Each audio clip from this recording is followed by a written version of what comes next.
किसका गर्लफ्रेंड, किसके साथ, लड़की के साथ ये किया, वो किया, कहाँ से इतनी तो कोई हंसने वाली बात नहीं थी। खैर, आज हम बात करेंगे MTV स्प्लिट्सविला की। Really? एक ऐसा रियलिटी शो जिसमें शुरू में तो अधनंगे लड़के लड़कियां बहुत ही कूल और क्लासी बनते हैं, पर एंड में आते आते कुत्ते बिल्लियों की तरह लड़ रहे होते हैं। दे दे ना तिल्ली और माचिस, मुझे आग लगानी है, केरोसिन ऑयल भी दे दे। ये शो देखते हुए मेरे दिमाग में हमेशा एक ही क्वेश्चन आता है, साला इनके घर वाले कुछ नहीं कहते क्या इनको? I feel that a man is a dog who needs to be trained and there's nothing wrong with that. वाह, ये तो इनकी सीजन 9 की विनर की मेंटालिटी है। Are you serious? किसी लड़के ने बोला होता ना ये। छोड़ो, लेट्स नॉट गो देयर। हम बात करते हैं इस शो के फॉर्मेट की, जो कि MTV के एक और शो से बहुत सिमिलर है।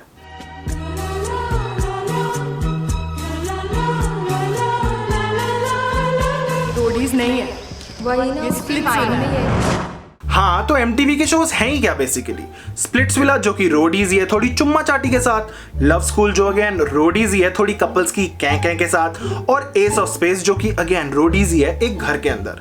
Not to mention Bigg Boss जो कि रोडीज है सेलिब्रिटीज के साथ।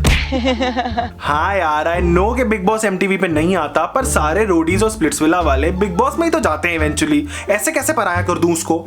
वैसे इज इट जस्ट मी और इनका बजट गिरता ही जा रहा है? भाई 300 रुपए में तो फिनाले की डेकोरेशन कर डालते हैं ये लोग। इससे ज्यादा सुंदर तो मेरे स्कूल का एनुअल डे का पोस्टर होता था। चलो डेकोरेशंस में भी समझ आता है, पर कम से कम सेट तो ढंग से बनाओ यार। डर लगता है तुम्हारा डोम कहीं ढह ना जाए। पता नहीं फिर सनी लियोनी जी की याद में कहां से आंसू बहाएंगे सारे लौंडे। और तुम सब छोड़ो यार, कम से कम विनर को प्राइज मनी तो ढंग से दो। इतना क्या बजट बचा रहे हो? 12 सीजन हो गए और आज तक पता नहीं चला कि विनर को मिलता क्या है। कुछ मिलता भी है या सिर्फ इंस्टाग्राम ग्रो करने की निंजा टेक्निक बताते हैं रणविजय जी और सनी लियोनी जी? वैसे सच बताऊं तो तुम्हारा कुछ ना देना ही अच्छा है MTV, क्योंकि जो रोडीज के विनर को तुमने यूज्ड मोटरसाइकिल दी है ना Droom.in से, उससे अच्छा तो कुछ ना ही देते। Really? पर यार समझ नहीं आता मेरे को इनका बजट का इशू। इतने तो इनके स्पॉन्सर हैं।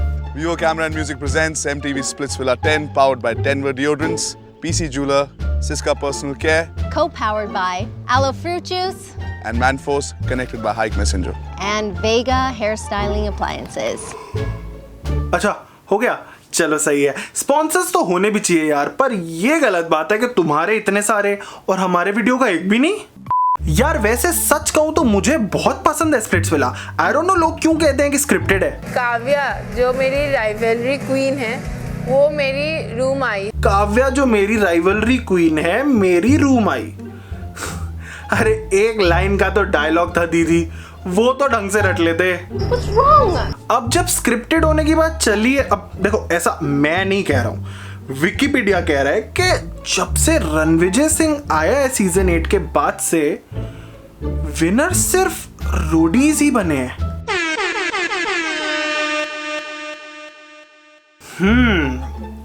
Coincidence? I don't think so. वैसे भी कोई इन पे विश्वास करे भी तो कैसे, जब एक लड़की टास्क हारने के बाद ऐसा रिएक्ट करती है।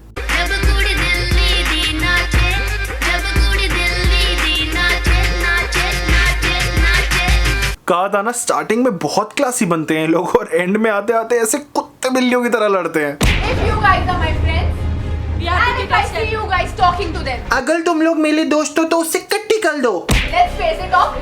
We don't talk to them. Don't talk. मैंने कह दिया मतलब कह दिया। To be very honest with you, Nibby, Did I hear Nibby? Like the 14-year-old Nibby? Gut feeling कि वो निबी और तू है। भाई ये सही है यार, 2017 में ही तुम लोगों ने प्रेडिक्ट कर दिया था कि 14-year-old निबी नाम का ट्रेंड आएगा 2019 में। ये तुम्हारे ओरेकल का काम है ना।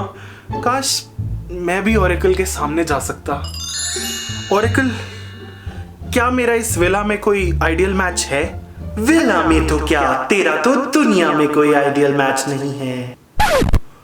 ए, मैं सिंगल ही ठीक हूँ। Really?